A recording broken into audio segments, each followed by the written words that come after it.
Good evening, everyone. The Ranter is back to do yet another one of his rambling diatribes of the news of the day. Now, since there's a lot of topics that have seen come and go in the past week or so, I'm going to do my little bite size. So I'm not going to throw everything in one video because, quite frankly, that would be a rather large video. So we're going to do little topics, little, little bite-sized vids, and I believe we're going to start with discussing what's been going on with the protests, with the police brutality, and the statues. Now, we have seen in those past few weeks how intense the protests have been and how righteous the cause is, how certain people were trying to circumvent that through rioting to try to eliminate the narrative, to try to spoil the narrative for the people who have a righteous cause to go and protest. We've seen this in the street level, and it goes all the way up to the echelons of our government, given that our president, who decides to tweet all big and tough, and who wants to take an ego walk while tear gassing people so we can have a photo op, and then calling protesters domestic terrorists. Yeah, see, all that is trying to steal away from the actual narrative of this, and the narrative is that it's 2020, and police brutality versus a segment of our American population, men, women, and children, who get killed without due process and custody of the police. That stuff should have stopped. That stuff shouldn't have started.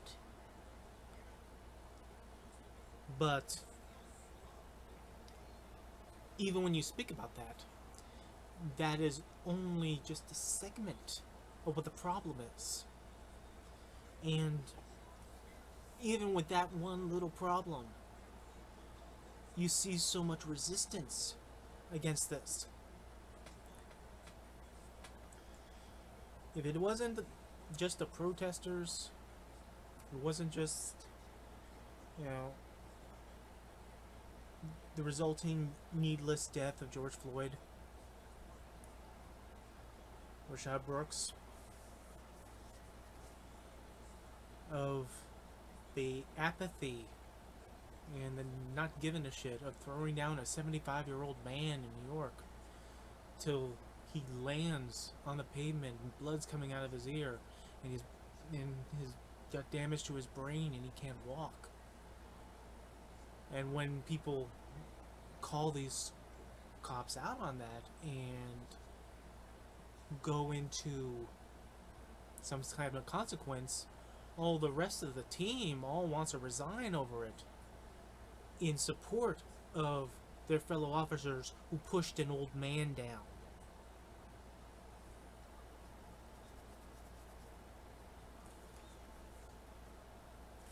You see the police union leaders, especially in New York, come out and telling us about the plight of the police officers, is how they're being treated unfairly, that they're being treated like animals, they're being disrespected and all this. We see the video of the one lady cop who think there's a conspiracy against her because her egg McMuffin didn't come out on time and they had to wait. Or cops claiming that the Shake Shack was trying to poison them when nothing of the kind was happening. You see the videos of cops who are committing brutality on camera during protests about police brutality, trying to use force to quell a lawfully gathered protest.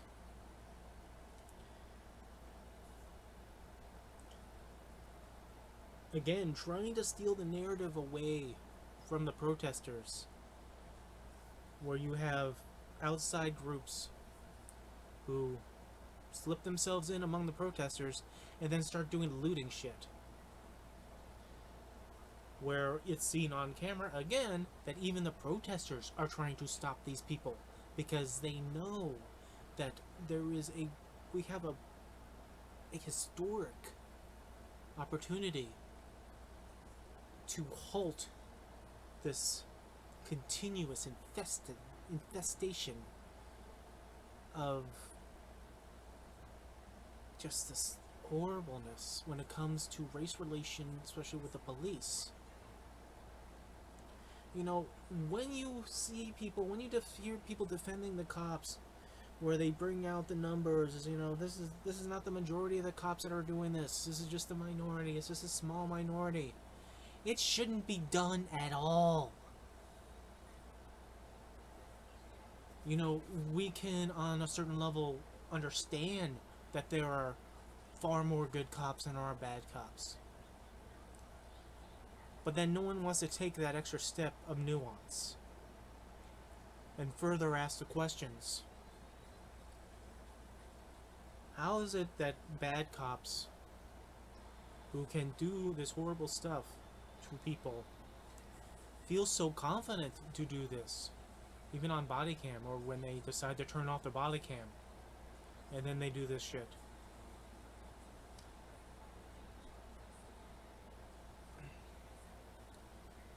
I mean, we've seen incident after incident after incident how someone dies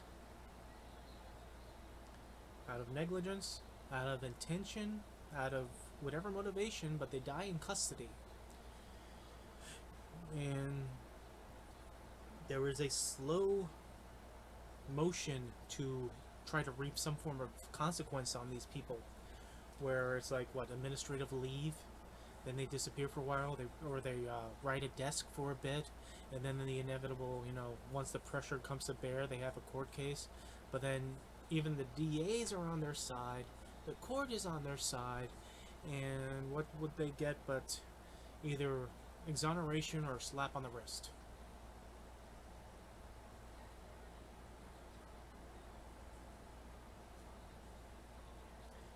Now,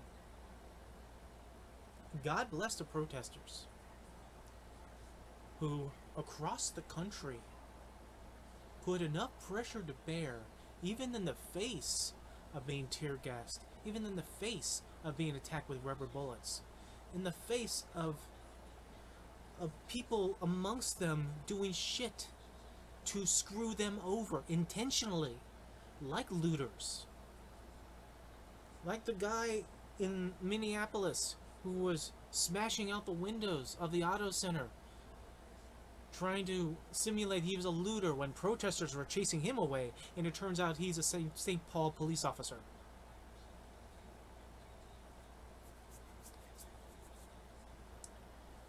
We have an historic moment in our history, in our country, where people are yielding to the protesters, at least up to the point of making a perception of it. It has reached to the congressional level, where we're going to have bills come out. We had the Democrats want a far-reaching thing here, which is cool. Not only dealing with the police brutality, which is clearly enough, and not just go after the chokeholds, but you know, tried not to incentivize, but to compel better behavior towards our police officers, towards a certain segment of our population, certain segment of our American population. Then they have the Republican bill that is a limp, mild suggestion to not use chokeholds. And we will incentivize you not to use chokeholds.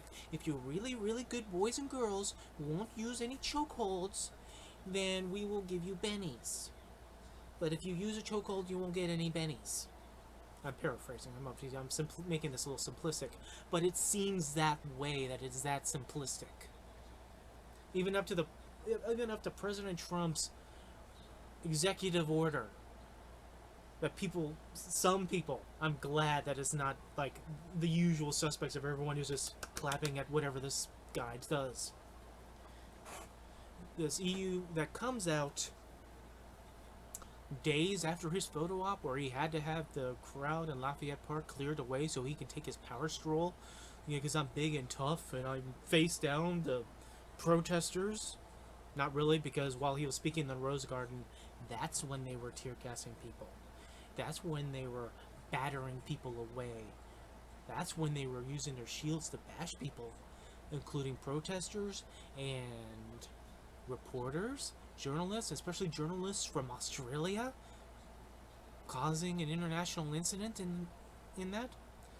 Bad enough we have cops firing off rubber bullets so willy-nilly that people are losing their goddamn eyes. What the hell? You have a protest in front of you with the basis of it about being police brutality, and your answer to that is inflicting police brutality. You're on the wrong side of history here, as is the president. But the president's his executive order, where it's about not using chokeholds. Don't use chokeholds unless your life is being threatened. You know, when I heard that, it reminded me of a South Park episode.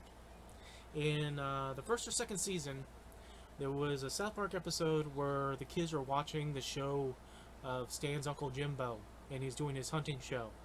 And at the start of this show within a show, he has to explain to the audience that because of the liberals in Congress, back in the 90s, that, have put out so many of these laws, and they don't want us hunting down animals or killing animals.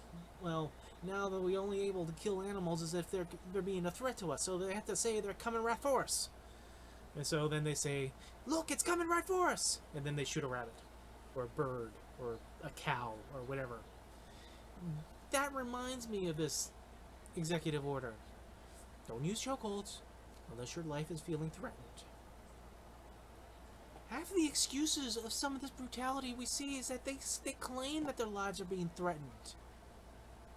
Yeah, George Floyd was a real big threat when he was already on the ground, with his hands cuffed, with 4 police officers holding him down while Chauvin has his knee on his neck. And his goofy brother-in-law just trying to hold back the crowd while they're all watching him die.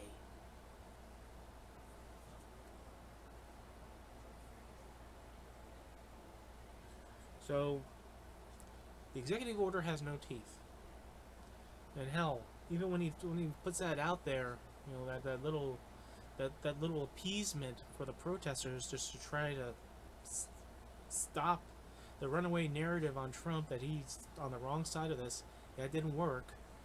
I mean, he talked about how beautiful, how safe and beautiful chokeholds are, and how beautiful the tear gassing was in Minneapolis. And even though when his administration claimed that there was no tear gassing in Lafayette Park for him to do his photo op with the upside down Bible in front of the church, even though we saw it on TV, we saw it on camera, they still prefer to lie to you. Now, I said this many videos ago. He doesn't lie to us. Those who follow Trump and in your TDS bullshit, when we follow him, he doesn't lie to us because we know he's a liar. So he doesn't lie to us. He lies to you who follow him. We'll get into a few of the other eccentricities of that on another video, because this is not really about Trump, amazingly enough. But yeah, his executive order has no teeth. The Republican bill has no teeth. It has nothing to do with the no-knock warrants. It has nothing to do with the systematic racism that is embedded in the law enforcement. And people have to always throw out the caveats as of not everyone. Yes, we understand not everyone, but there's a few points into this before we go on to the last topic here. One, this racism has been in existence in our law enforcement nationally since the 20th century. Since the birth of the 20th century. Since we gone from Jim Crow and started going into civil rights, a long span of time has there been scumbags that have got themselves into law enforcement and used their authority to abuse people. And what happens to them? Since they have no consequences, they raise up in the ranks. Years go by, and then more scumbags appear out of nowhere. Go through the academy, go into there. Once again, strutting around with their badge and their gun, and just can't wait for some black guy or girl or child to look at them cross-eyed so that they can give them some shit. And those original guys, back in the day, we can go back, let's say back in the 50s, 60s, 70s, 80s, etc. Who were beat cops then, who were patrolmen then, well, now they're chiefs of police, or they're high rank, so they see like-minded people and then they protect them. Or they go from the police to the DA's office and protect them. Or they go from the DA's office into the judiciary and protect them. This is not a problem that just appeared out of nowhere in the last 5 minutes that you can just nip in the bud. This is something that has been inside. It's everywhere. It is not a quick process to rip this out.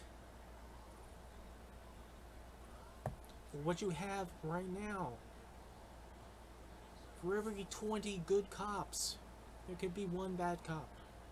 But that one bad cop could be protected by another bad cop up high. Or that bad cop has enough seniority that any good cops that are around are too scared to out them. And out them to who? Because how do you know the people in internal affairs or your superiors are going to treat this as serious as it should be? Because this is a generational thing. And it's one of those things where people just go, "This is the way it is." To put aside context to this, we get into a lot of conversations about racism, and that there are many levels of racism. Everyone immediately goes to either the violent aspects of racism or the Klan aspects of racism, neo-Nazi aspects of racism, even down to the level of just people being just racially slurring bullshit pieces of shit. Alright? Well, there are other forms of racism than that. There are forms of racism that is more about apathy. Let's say there's a family living, let's say, like in Georgia in 1955. Let's say, example. White family. Never said a bad word about anyone black. Never even passed a bad thought about anyone black. Where they walk through town with their family and they see the white-only signs. They walk through the park. They see 2 separate drinking fountains. And they have no objection. They have no objection not because they have a negative viewpoint towards blacks.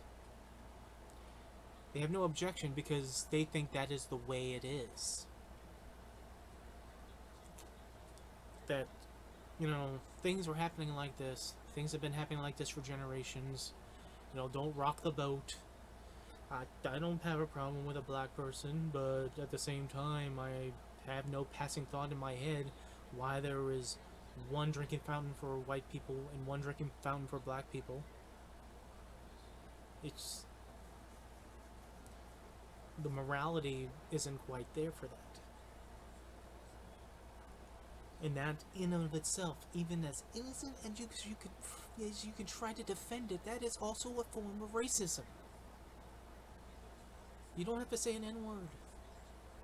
You don't have to throw a punch. You don't have to light a cross on fire. But that's still, nonetheless, you're seeing in front of your eyes inequality. And you don't think a passing thought that that person, that man, that woman, that child should be no different than you are, should be drinking out of the same fountain you are.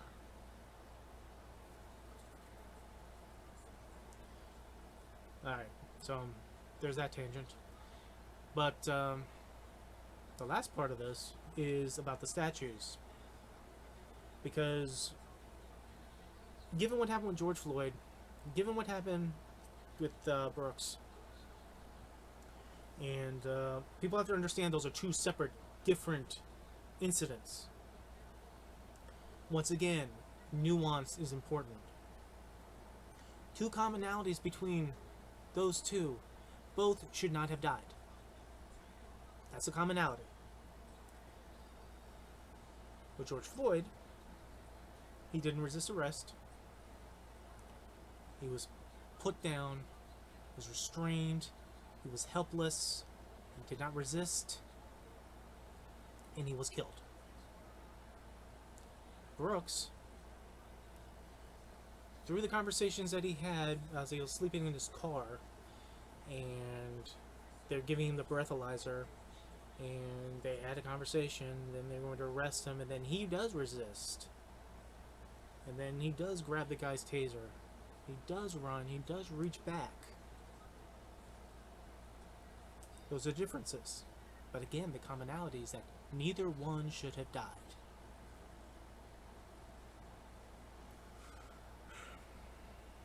But because of these incidents, this segues where the protest was about police brutality, but that opened the door to the bigger issue of it just being plain, just call it racism, that we see in this country, and the representation of it in these Confederate statues. People complain is that why are they drawing after the statues? Why are they pulling the statues down? This is part of our heritage. This is part of our heritage. These Confederate statues. You know, why is NASCAR taking out the Confederate flag? Why are they destroying our heritage? They're erasing our history. I don't know about you, but I learned my history from books. I didn't need to look at a statue. I did this on social media. I explained the existence of the Whiskey Rebellion that happened during George Washington's presidential administration. A few years, a tax protest, armed tax protest, that was eventually quelled. I brought this information out without the benefits of a statue, because they're found in books.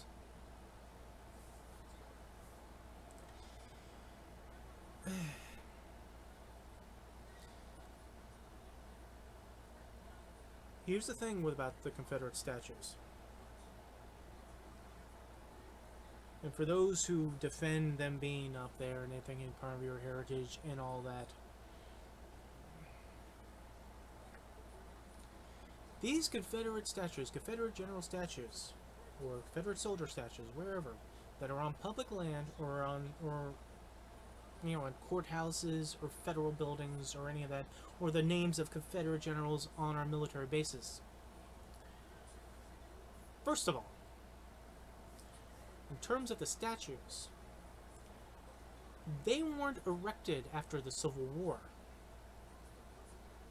They weren't put there immediately to remember the South. They were put up in the early part of the 20th century as another stick it to the black man and woman and child who had to exist under separate but equal, and to be reminded of their place in their society. So the statues of Confederate generals went up. The Dixie flag reappeared, because that was also gone too. From the 19th century to the 20th, that was gone. But then that came back, since there was some political power allowing it to come back from the president at the time to all the other politicians who who favored segregation, favored Jim Crow. Pretty much after the sabotage of Reconstruction in the 19th century, to when they relented to going after the Klan, because the Klan was nearly wiped out by the federal government until certain events happened where they pulled back. Then they reemerged with political power and backing, protection. So these statues came up specifically and for no other reason than being a fuck you to black Americans. We still cherish our white supremacy, so we're going to erect the statues of our heroes who fought for the Confederate cause. They claim it's nothing racist to it, but the point of them being there was racist. They say the Dixie flag, the Dixie battle flag, or hell, the national flag for the Confederacy, none of that was racist when the flag makers said they were racist. The flag makers said that they wanted a symbol to show the superiority of the white man over the Negro.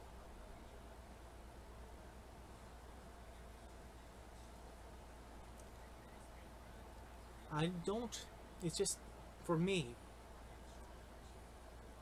for someone who studies history, who looks at the two sides and the facets of history, they're trying to understand the thought process of people. Why would you stand up for this? Why did you stand up for that? Why are you defending this? The romanticizing of the Confederacy, not trying to make it about slavery, even though Alexander Stephens, the vice president of the Confederacy, he did say that the Negro was not equal to the white man, and that was the basis of their existence as a Confederacy.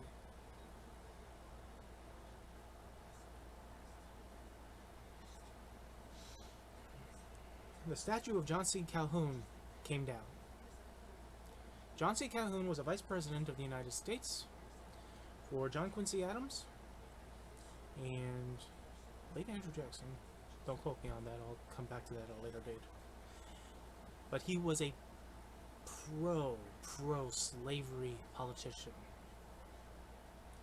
Now, I kind of put this out on my social medias, where my group in Facebook called Middle America, that is run by Vin and Sori. Again, find them. They're awesome. They do great reaction videos, and Vin does good with politics and religion. And it's all good stuff to listen to, even if you agree or disagree. Anything thoughtful is always worth it. But I put out, from my point of view, when it comes to slavery, there are kind of, from what I saw, there were a lot of shades of what slaveholders, slave masters, what people were going through, what was their inner workings of their minds when they were going through this. There were people, just like when I was doing an example of the white family during Jim Crow, there were people who were slave owners for a generation because that's just the way it was. They didn't see it neither as a necessary evil, they didn't see it as something they enjoy doing. There was just, there was no divine right to it. It was just, it was a family tradition coming down generations to generations, etc. There are the hypocritical owners, which this is another level of this, who dislike slavery, but still hold slaves. George Washington, slave owner. The descendants of George Washington, direct descendants, the only direct descendants he has are of descendants of him and a slave. 4 slaves. Thomas Jefferson, slaveholder, Had a lot of kids with Sally Heming.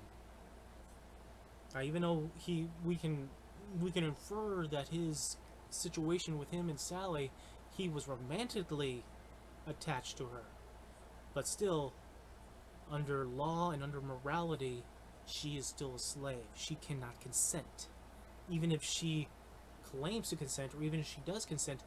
In that dynamic, she cannot consent. But however, in their way, Washington and Jefferson disliked slavery. Washington tried keeping slave families together on his plantation and on Mount Vernon. When his overseers would try to sell off, slave husbands from slave wives, or separating the families, he would put a stop to it to keep the families together. When Washington was president of the United States, there was no Washington, D.C. at that time. So the capital was Philadelphia. The presidential mansion was in Philadelphia. He staffed that mansion with slaves. When his term was up, when his 2 terms were up, and he went home to Mount Vernon, he kept a slave staff in Philadelphia at that mansion. People would wonder why. Why is he doing that? Why isn't he taking them with him? Are they keeping that house? Are they attached to that mansion for the next president? No. He did that because under the city law in Philadelphia, unattended slaves who were there without an overseer for a period of time are immediately granted freedom.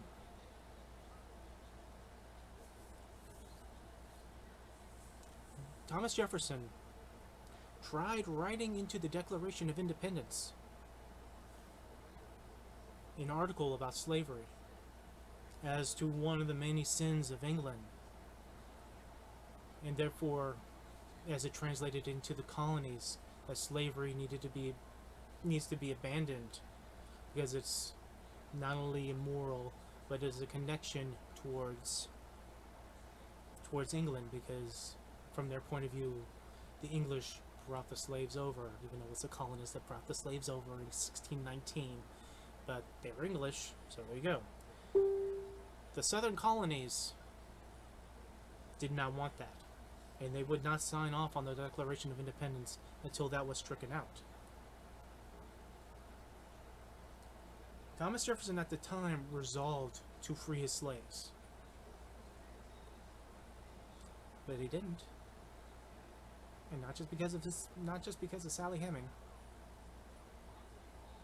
Because another thing that was happening in the 1790s that really affected especially the southern colonies, or at that point the southern states.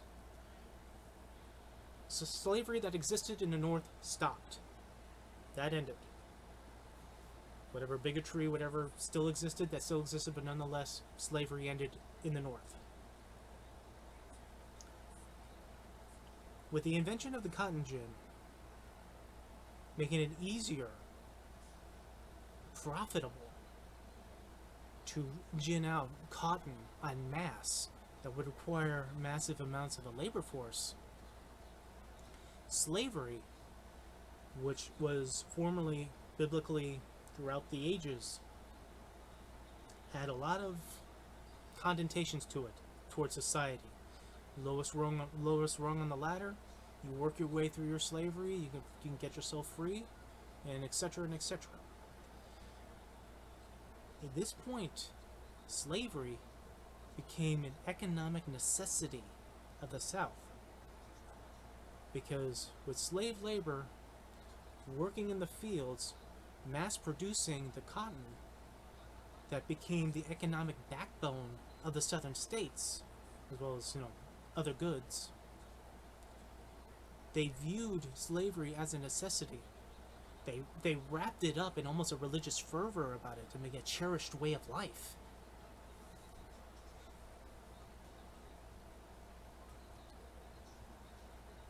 Thomas Jefferson was quoted as saying at the time, "Slavery is like holding a wolf by the ears. You did not like it, but you didn't dare not let go." He disliked slavery, but he felt compelled to keep holding slaves, for having slaves toil for the personal economy. Washington disliked slavery. He kept slaves. In Washington's case, and somewhat in Jefferson's case, there is an 18th century mind of thinking. And people tend to use this as like a, I don't know if you would call it an excuse, but an explanation as to why their slaveholding is okay. Is that they both thought, and people like them thought, that if the slaves were freed, they would not survive. They were not in a position to grasp the concept that black men, women, and children would be, should be, and could be treated equally as white men, women, and children. 18th century, 1780s, 1790s. They had no concept of the idea that society would allow people who were slaves to be treated like everybody else. Not even second-class citizens.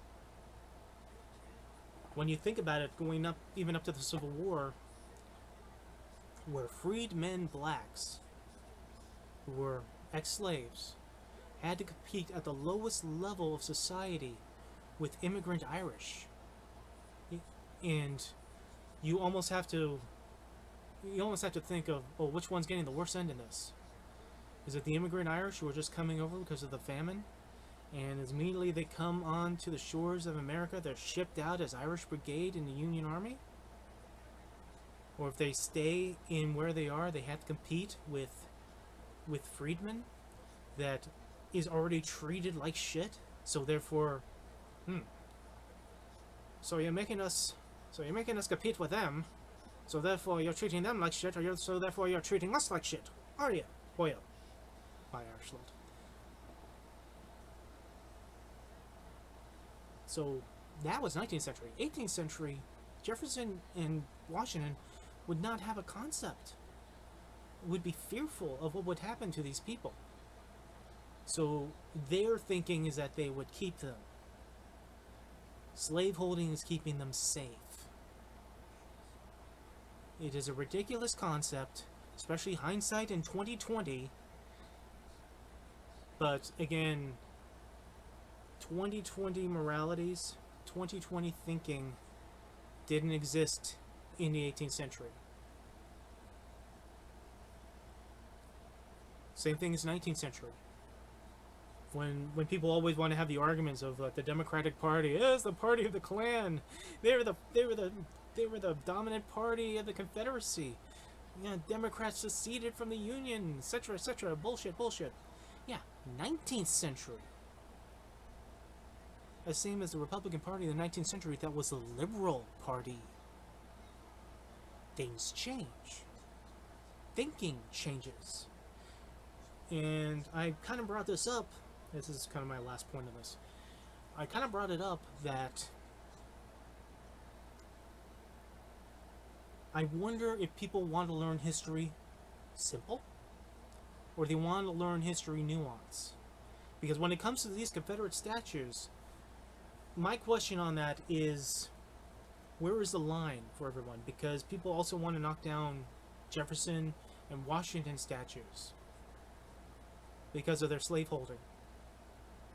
If it was simple, if that's a simple point, that you want to knock down everything that has anything to do with slavery, no matter the good or bad, if you cut the nuance and you make it simple, I can understand that.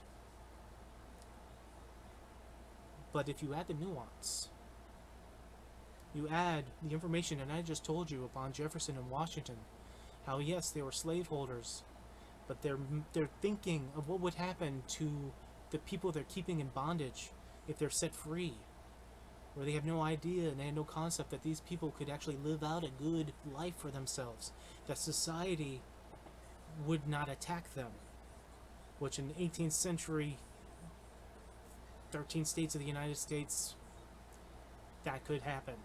That is more likely to happen than not. But they didn't want to risk it.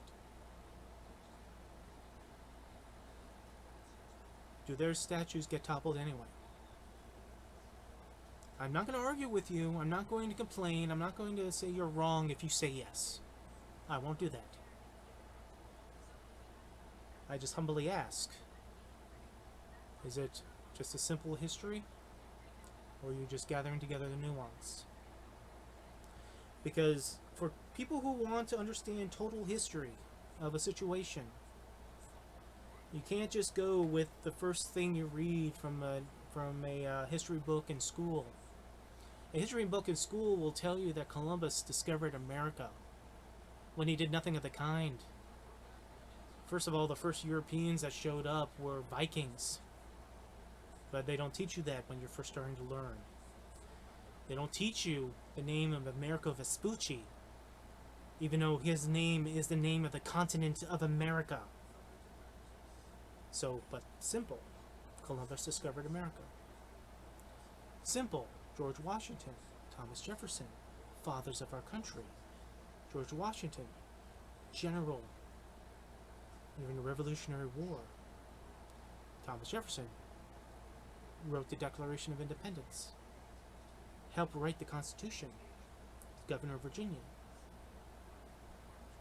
Nuance. You also teach the virtues and the sins at the same time and let the students decide. George Washington was a surveyor. He fought in the French and Indian War for the British. He fought in the Revolutionary War as a general-in-chief, the first commander-in-chief. He was also a slaveholder. Thomas Jefferson wrote the Declaration of Independence, governor of Virginia, helped write the Constitution, as Washington became president. He's also a slaveholder.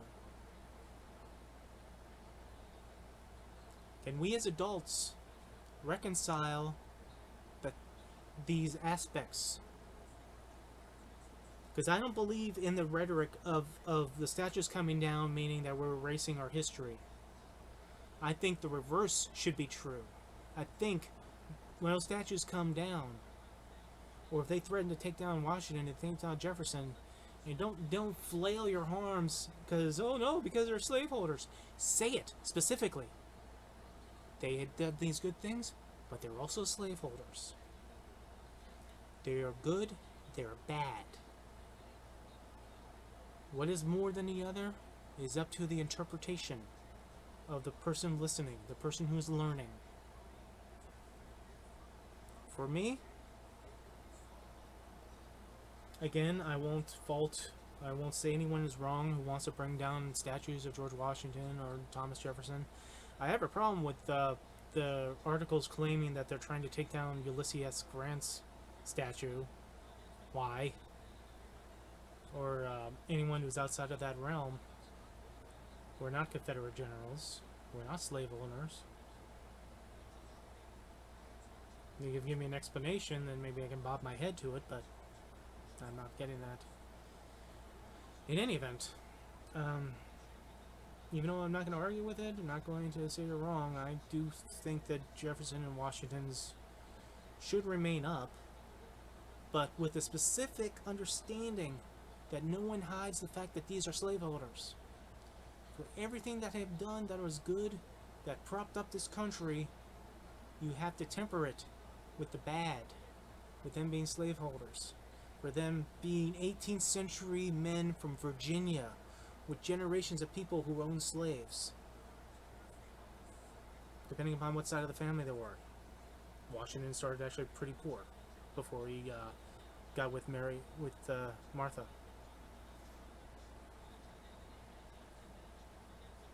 Alright, actually this is kind of a bigger than bite size if it's like nearly 45 minutes.